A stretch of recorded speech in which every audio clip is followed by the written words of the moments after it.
का 4 अध्याय, पहले पत्रस की किताब उसका 4 अध्याय और उसके 7 पद से एक बार हम पढ़ेंगे। 7 पद से हम पढ़ेंगे। सब बातों का अंत तुरंत होने वाला है, इसलिए संयमी होकर प्रार्थना के लिए सचेत रहो। हाँ, पत्रस कहता है सब बातों का अंत, बाइबल कहती तुरंत होने वाला है, इसलिए संयमी होकर प्रार्थना के लिए क्या रहो, सचेत रहो। सब बातों का अंत तुरंत होने वाला है। पत्रस ने पवित्र आत्मा में आकर इस बात को जान लिया था प्रभु यीशु मसीह के जाने के बाद कि सब बातों का अंत तुरंत होने वाला है। और जैसे ही पत्रस ने, प्रभु के इस चेले ने इस भविष्यवाणी को किया तो लगभग इस भविष्यवाणी के 10 वर्षों के बाद बहुत सारी बातों का अंत हो गया, जिसमें यरूशलेम के मंदिर का अंत हो गया, वहां पर याजकी सेवा का अंत हो गया, वहां पर भेंट और बलिदानों का अंत हो गया, बहुत सारी चीजों का अंत हो गया। और बाइबल इससे बतलाती है पत्रस जो है वह प्रभु यीशु मसीह का चेला है। मेरे प्रिय लोगों, ये जो पत्रस है वह प्रार्थना करने वाला पत्रस है, वह परमेश्वर की सेवा करने वाला पत्रस है। ये जो पत्रस है ये दर्शन देखने वाला पत्रस है, इसे गोल गोल बातें पवित्र आत्मा बताता है। दर्शन में बहुत सारे भेद की बातें पवित्र आत्मा पत्रस को बताता है, और उसमें से एक बात पत्रस को बताई वो ये है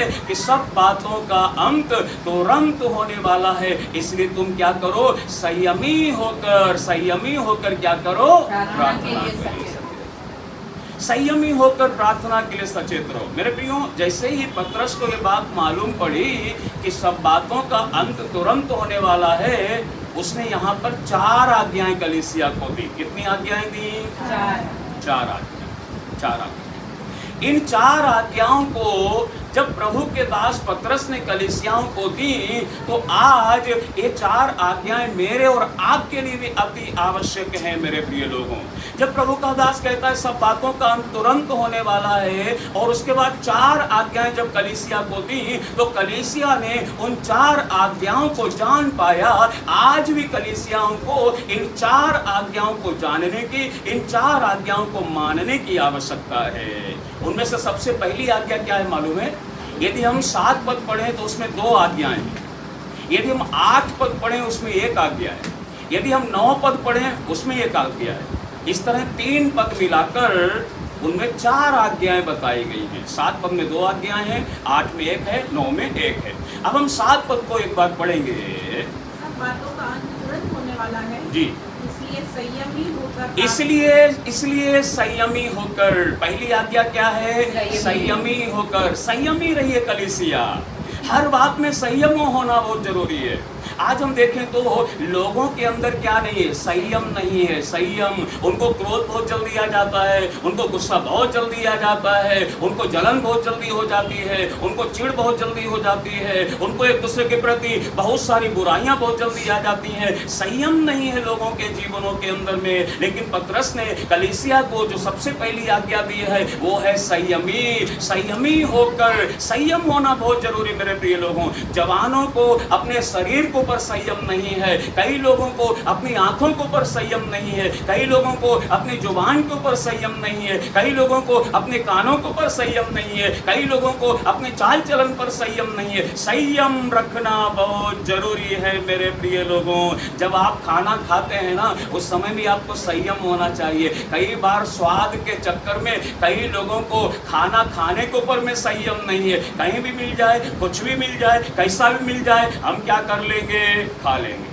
नहीं, संयम रखना चाहिए, संयम रखना चाहिए। जुबान के ऊपर संयम रखना चाहिए। बोलते समय संयम नहीं, हमें क्या बोलना है, कब बोलना है, कहाँ बोलना है, किससे बोलना है, संयम नहीं है। संयम होना चाहिए। जुबान पर बोलने का संयम होना चाहिए। देखने में कई बार संयम नहीं है। मोबाइल में कुछ भी आता है हम देख लेते हैं, हम देखते रह जाते हैं। रील्स देखते देखते कई बार लोग घंटों निकाल देते हैं। नहीं, संयम होना चाहिए। बाइबल कहती है क्या सुनते हो, ध्यान से सुनो, क्या देखते हो, ध्यान से देखो। कहाँ जाते हो, क्या करते हो, सब कुछ ध्यान रखिए। संयम होना बहुत जरूरी। कलीसिया हम अंतिम दिनों में है, क्योंकि पतरस ने कहा सब बातों का अंत तुरंत होने वाला है। इसलिए कलीसिया क्या हो जाए, संयमी हो जाए। परिवार के अंदर आप संयम रखिए। कई बार हम परिवार के अंदर क्या करते हैं, असंयमी हो जाते हैं, हम क्रोधित हो जाते हैं। हमें लगता है कि नहीं, हम एक दूसरे को उठाकर फेंक देंगे, हम इतने क्रोध में भर जाते हैं। नहीं, संयम रखो, अपने स्वभाव पर संयम रखो, अपने व्यवहार पर संयम रखो।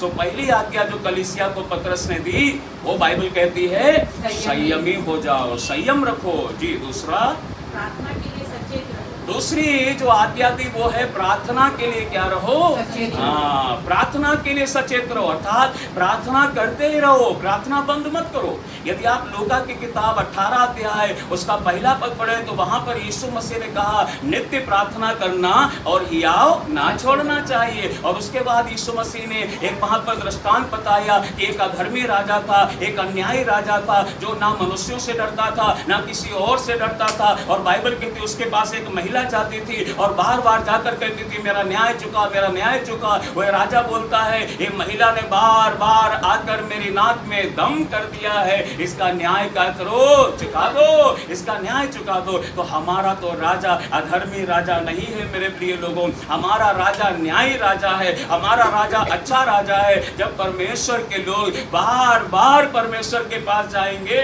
परमेश्वर भी अपने लोगों का न्याय चुकाएगा। इसलिए नित्य प्रार्थना करते रहो, लगातार प्रार्थना करते रहो, प्रार्थना में बने रहो। बाइबल कहती है एलिया प्रार्थना करने वाला व्यक्ति था। जब उसने प्रार्थना किया परमेश्वर आकाश बंद हो जाए, मेरे बिना कहे मैं ना गिरे, तो बाइबल कहती परमेश्वर ने एलिया की प्रार्थना को ऐसा सुन लिया, उसने 3.5 वर्षों के लिए आकाश बंद कर दिया।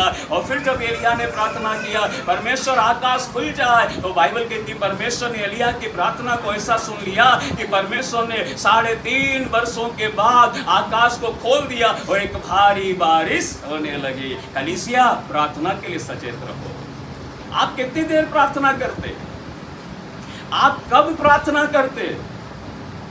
क्या आप अपनी कोठरी में जाकर द्वार बंद करके पिता जो गुप्त में है उससे प्रार्थना करते हैं? यदि आप प्रार्थना वाले योद्धा हैं तो याद रखना आपकी प्रार्थना के द्वारा परमेश्वर आपके जीवन में, घर में, परिवार में, समाज में, आपके शहर में बड़े बड़े काम करेंगे। हो सकता आपको प्रार्थना करते हुए कोई मनुष्य नहीं देख रहा है, लेकिन आपको प्रार्थना करते हुए आपका परमेश्वर देख रहा है। मेरे प्रिय लोगों, बाइबल इससे बताती है खुदा के कई भक्त लोग थे जो गुप्त में जाकर प्रार्थना करते थे। दानियल अपनी कोठरी में जाकर खिड़की को खोलकर जो यरूशलेम की ओर खुलती थी बैठकर प्रार्थना किया करता था। परमेश्वर ने दानियल की प्रार्थना को देखा। मेरे प्रिय लोगों, हन्ना मंदिर में जाकर रोते हुए प्रार्थना कर रही थी, हन्ना की प्रार्थना को परमेश्वर ने देखा। मेरे प्रिय लोगों, इसलिए पतरस ने दूसरी जो आज्ञा कलीसिया को दी वो क्या है, लगातार प्रार्थना करते रहो। कलीसिया यदि चमत्कार देखना है तो प्रार्थना करो,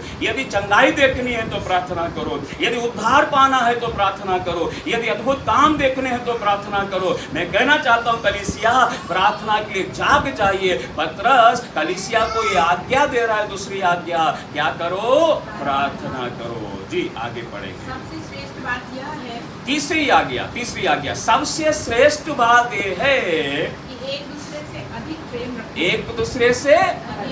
एक दूसरे से अधिक प्रेम रखो। यदि कोई आपको मान लीजिए उदाहरण के लिए 30% प्रेम कर रहा है तो आप कितना करो, 40% उससे प्रेम करो। एक दूसरे से अधिक प्रेम करो। तीसरी जो आज्ञा कलीसिया को पतरस ने दी वो ये है एक दूसरे से अधिक प्रेम करो। लेकिन आज तो प्रेम समाप्त हो गया है, आज प्रेम ठंडा पड़ गया है। और बाइबल भी कहती है अंतिम दिनों में अधर्म के बढ़ने से बहुतों का प्रेम क्या हो जाएगा, ठंडा हो जाएगा। आज कलीसिया का प्रेम ठंडा हो गया है, एक दूसरे के प्रति जो प्रेम है वो ठंडा हो गया है। पति पत्नी का प्रेम जो है वो ठंडा हो गया है। माता पिता बच्चों के प्रति जो प्रेम प्रेम है वो ठंडा हो गया है। इसलिए याद रखो, पतरस ने कलीसिया को आज्ञा दिया, अंतिम दिन जब आएंगे तो प्रेम ठंडा हो जाएगा। लेकिन मैं चाहता हूं एक कलीसिया के लोगों, तुम एक दूसरे से अधिक क्या करो? प्रेम करो। Hallelujah, hallelujah. सब लोग जाग रहे हैं? अधिक प्रेम करो। क्या हम प्रेम कर रहे प्रियो? क्या हम प्रेम कर रहे? चलिए एक दो वचन को पढ़ते हैं। पढ़िए मेरे साथ पहला कुरिन्थियों की किताब 13 अध्याय उसका 3 और 4 पद। पहला कुरिन्थियों की किताब उसका 13 अध्याय उसका 3 और 4 पद। यदि मैं अपनी संपूर्ण संपत्ति हाँ। कंगालों को खिला दूं, पौलुस कहता है यदि मैं अपनी सारी संपत्ति कंगालों को खिला दूं, या अपनी देह जलाने के लिए दे दूं, या फिर मैं अपनी देह को जलाने के लिए दे दूं, और प्रेम न रखूं, और मैं प्रेम ना रखूं, तो मुझे कुछ भी लाभ नहीं। तो मुझे बाइबल कहती कुछ भी, तो बाइबल कहती मुझे कुछ भी लाभ नहीं। यदि पौलुस कहता है मैं मेरी सारी संपत्ति जो है वह कंगालों को दे दूं, और मेरी देह जो है वह मैं जलाने के लिए दे दूं, लेकिन मैं प्रेम ना रखूं, तो बाइबल कहती मुझे कुछ भी लाभ नहीं है। मेरे प्रिय लोगों, मुझे कुछ भी लाभ नहीं है। याद रखना, यदि आप प्रेम नहीं कर रहे, आप दान तो दे रहे कलीसिया में, आप दशमांश तो दे रहे हैं, आप गरीबों और अनाथों में भी भेंटें दे रहे हैं, परंतु आप क्या नहीं रख रहे? प्रेम नहीं रख रहे। और प्रेम नहीं रख रहे तो पौलुस कहता है मुझे कोई लाभ नहीं। आप देख लीजिए हम कितना प्रेम करते हैं एक दूसरे से। आज हमारा प्रेम जो है वो स्वार्थी हो गया है। हमें स्वार्थ है तो हम प्रेम करते हैं, लेकिन हमारा स्वार्थ पूरा हो गया तो हमारा प्रेम क्या हो जाता है? समाप्त हो जाता। नहीं, निस्वार्थ प्रेम करो। जैसा मसीह यीशु ने तुमसे प्रेम किया, वैसे ही तुम भी एक दूसरे से क्या करो? प्रेम करो। इससे सब जानेंगे कि तुम मेरे कौन हो? चेले हो। हालेलुया। इसलिए बाइबल कहती है यदि मैं प्रेम ना रखूं तो मुझे कोई लाभ नहीं है। पढ़िए इसी पहला कुरिन्थियों की किताब में थोड़ा और आगे 4 पद तक। प्रेम धीरजवंत है। बाइबल में पौलुस कहता है प्रेम कैसा है? प्रेम कैसा है? यदि आपके अंदर प्रेम है तो आपके अंदर क्या होगा? धीरज भी होगा। यदि आपके अंदर प्रेम नहीं है तो आपके अंदर धीरज नहीं होगा। याद रख लेना, आपको किसी मामले में धीरज नहीं होगा, आप धीरज रख ही नहीं पाएंगे, क्योंकि आपके अंदर क्या नहीं है? प्रेम नहीं है। बाइबल कहती है प्रेम धीरजवंत है और कृपालु है। प्रेम कृपालु है, कृपा करता है एक दूसरे के ऊपर में। प्रेम डाहा नहीं करता। बाइबल कहती है प्रेम क्या नहीं करता? प्रेम डाहा नहीं करता। प्रेम अपनी बड़ाई नहीं करता। प्रेम अपनी बड़ाई नहीं करता, दूसरे की बड़ाई करता है प्रेम, लेकिन प्रेम अपनी बड़ाई। याद रखना, जब कभी हम एक दूसरे से मिले, हमेशा बाइबल कहती है एक दूसरे को अपने से अच्छा समझो। जब कभी आप एक दूसरे से मिले तो एक दूसरे को अपने से आजकल ये समाप्त हो गया। आजकल मुझे लगता है मैं अच्छा हूँ, आपको लगता है आप ही अच्छे हैं, लेकिन बाइबल ये सिखाती है एक दूसरे को अपने से अच्छा समझो, एक दूसरे को अधिक से अधिक प्रेम रखो। सो बाइबल यहाँ पर क्या कहती है? और फूलता नहीं। प्रेम बाइबल कहती है फूलता नहीं, वह अनरीति नहीं वह चलता। अनरीति नहीं चलता, वह अपनी भलाई नहीं वह चाहता। अपनी बाइबल कहती भलाई नहीं चाहता। प्रेम फूलता नहीं। हालेलुया। हालेलुया। प्रेम फूलता नहीं, प्रेम बुरा नहीं मांगता, प्रेम झुंझलाता नहीं। बहुत सारी बातें यहाँ प्रेम के विषय में लिखी हैं।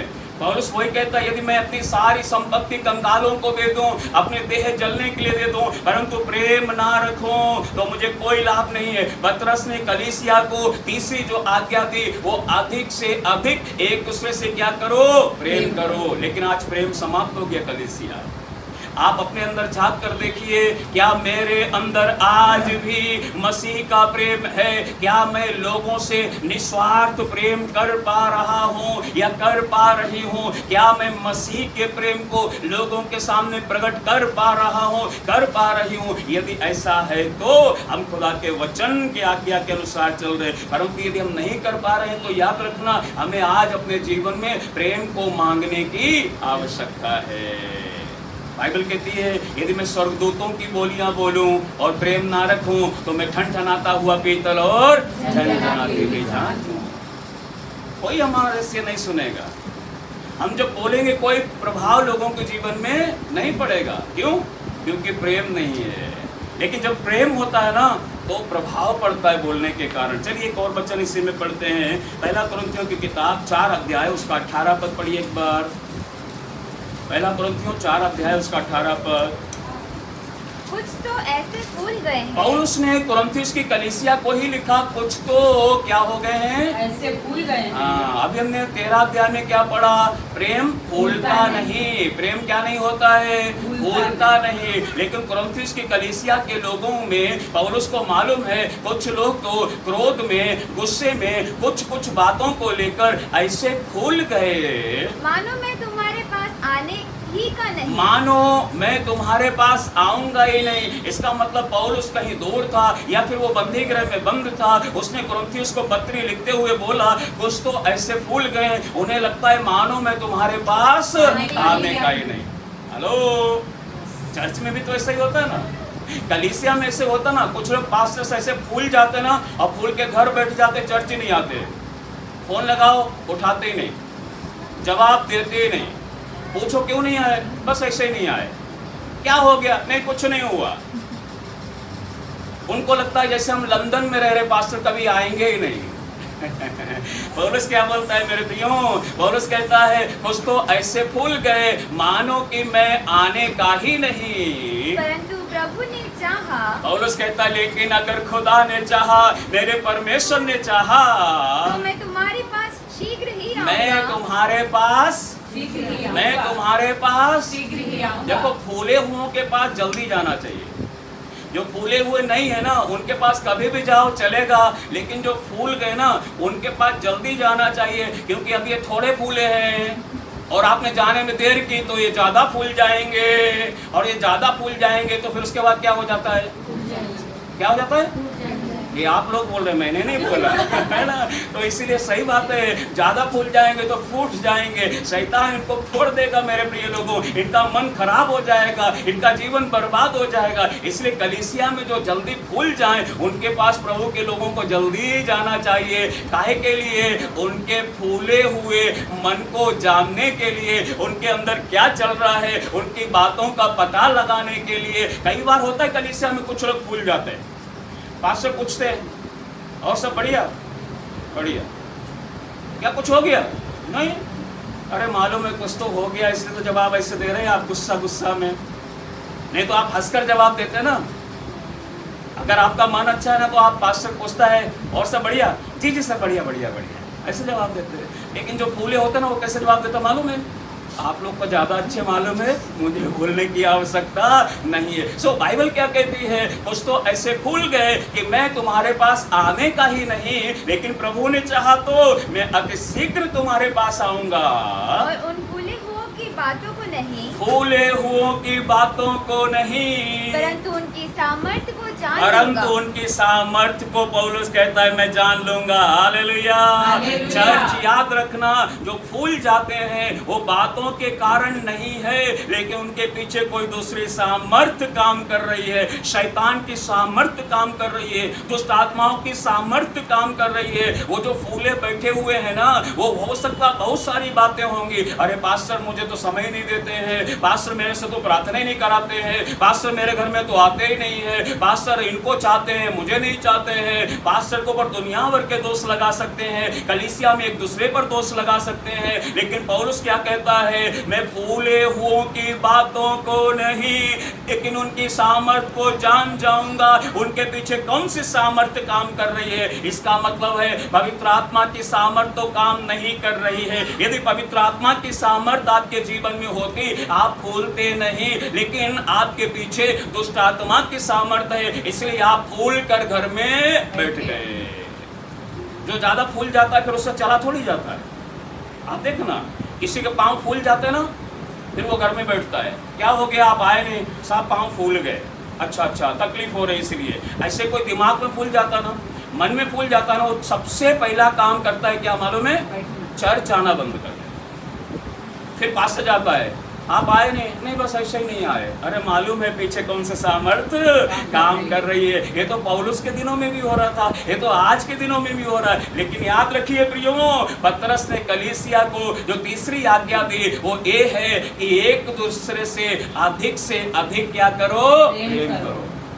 और बाइबल कहती है प्रेम सब अपराध ढांप लेता है। प्रेम बुरा नहीं मानता, प्रेम अनिरीति नहीं चलता, प्रेम झुंझलाता नहीं। जब कलीसिया में प्रेम आ जाएगा ना तो ये फूलने वाली आत्मा काम करने नहीं पाएगी। एक आखिरी आज्ञा जो पतरस ने कलीसिया को दी वो क्या है, पढ़ेंगे हम उसी पतरस की किताब में 4 अध्याय में आगे। क्योंकि प्रेम अनेक पापों को ढांप लेता है, बिना कुड़कुड़ाए एक दूसरे का जी अतिथि सत्कार करो। हाँ, चौथी आज्ञा जो है बाइबल कहती है बिना कुड़कुड़ाए एक दूसरे का क्या करो, बिना कुड़कुड़ाए एक दूसरे का क्या करो, अतिथि सत्कार करो। चौथी जो आज्ञा है अतिथि सत्कार करने की आज्ञा। लेकिन आज कलीसिया से ये भी खत्म हो गया। आज कलीसिया कहाँ अतिथि सत्कार कर रही किसी का? आजकल तो फिल्में भी बनने लगी हैं, अतिथि कब जाओगे। हा? अरे बाइबल कहती है लोगों ने अतिथि सत्कार कर करके अनजाने में ही सही स्वर्गदूतों की सेवा की है। बाइबल ऐसे बताती उत्पत्ति की किताब में, एक बार अब्राहम जब था वो एक पेड़ के पास खड़ा था और अब्राहम के पास 3 स्वर्गदूत आ गए। और अब्राहम के पास जब 3 स्वर्गदूत आए, अब्राहम ने उनसे विनती की, ओ प्रभु यहीं ठहरिए, हम आपके लिए भोजन की व्यवस्था करते हैं। और अब्राहम भागा दौड़ा अपनी पत्नी सारे के पास गया और सारे को बोलता है, सारे जल्दी कर, क्या हो गया है, जल्दी से मैदा गूंथ ले और उसके फुलके बना ले, तब तक मैं दूसरी सब्जी का इंतजाम करता हूँ। हमारे घर में कुछ मेहमान आए हैं, उनके लिए खाना बनाना है। आप सोच सकते हैं सारा हो सकता है उस समय आराम कर रही होगी, सारा सो रही होगी, सारा अपने घर के दूसरे काम कर रही होगी, लेकिन सारा अपने पति को स्वामी कहकर बुलाती थी, इसलिए उसने तुरंत स्वामी की आज्ञा मानी और क्या करने लगी, मैदा गूंथने लगी। आपको मालूम है कितनी मैदा गूंथ रही थी वो? घर जाकर बाद में पढ़िएगा उत्पत्ति की किताब में, लगभग 21 लीटर ऐसा लिखा हुआ है। वहां पर नहीं मिलेगा, नीचे मिलेगा रेफरेंस में। लेकिन अगर अंदाजा लगाएं 18 किलो ही मान लो, सारे 18 किलो क्या कर रही है, मैदा गूंथ रही है। और 18 किलो मैदे की क्या बनाने हैं, फुलके बनाने। क्या बनाने हैं?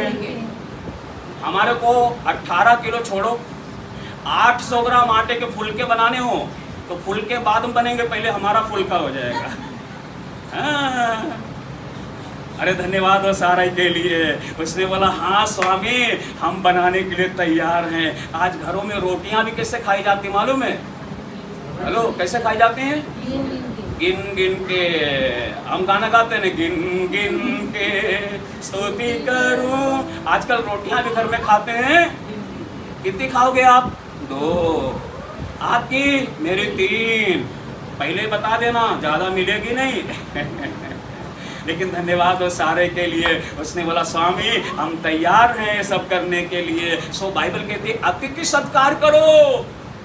यदि आपके घर में कोई मेहमान आ जाए ना, अतिथि सत्कार करो, उसको अच्छा भोजन खिलाओ। पहले कोई एक ऐड आता था, ज़्यादा मिलता है तो अच्छा लगता है ना? अगर किसी को मान लो 1 गुलाब जामुन खिलाना है तो आपने उसको 2 खिला दिए तो उसको कैसा लगेगा? अच्छा लगेगा, आपको आशीष देगा। अरे सिस्टर, अरे ब्रदर, आपने क्या बढ़िया खिलाया, प्रभु आपको बहुत आशीष दे। और दुनिया के 10 घरों में जाकर आपकी तारीफ करेगा, याद रखना। लेकिन आप पता चले उसको 2 खिलाना चाहिए, 1 बचा लेते हैं। वो बोलेगा निकाले तो मेरे लिए थे, इतना बोलना चाहिए।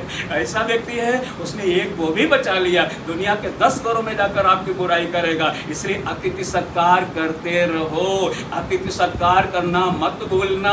ये बाइबल का नियम है, ये बाइबल सिखाती है, ये बाइबल बताती है अतिथि सत्कार कैसे करना चाहिए। हुआ तो प्रभु ने चाहा आने वाले दिनों में हम देखेंगे बाइबल में अतिथि सत्कार के विषय में क्या लिखा है। लेकिन यहाँ पतरस कलीसिया को जो 4थी आज्ञा दे रहा है वो क्या है? अतिथि सत्कार करना ना भूलना। एक वचन पढ़िए, इब्रानियों की किताब 13 अध्याय उसका 2 पद। इब्रानियों की किताब 13 अध्याय उसका 2 पद। अतिथि सत्कार करना ना भूलना, अतिथि सत्कार करना बाइबल कहती ना भूलना, क्योंकि इसके द्वारा इस अतिथि सत्कार करने के द्वारा कुछ लोगों ने अनजाने में ही सही स्वर्गदूतों का आदर सत्कार किया है। स्वर्गदूतों का क्या किया? आदर सत्कार किया। मेरे प्रियो, आज कलीसिया अतिथि सत्कार करना भूल गई, मेहमान नवाजी करना भूल गई। मेहमान आ जाए तो लोगों को अच्छा नहीं लगता, मेहमान आ जाए तो लोगों को लगता है कब जाएंगे, लेकिन बाइबल बतलाती है अतिथि सत्कार करना जरूरी है। अतिथि सत्कार करना मत भूलना, प्रभु के दासों का आदर करना, एक दूसरे का आदर करना, एक दूसरे से प्रेम करना, एक दूसरे को घर में बुलाना, भोजन कराना, ये बाइबल का नियम है, बाइबल का नियम है।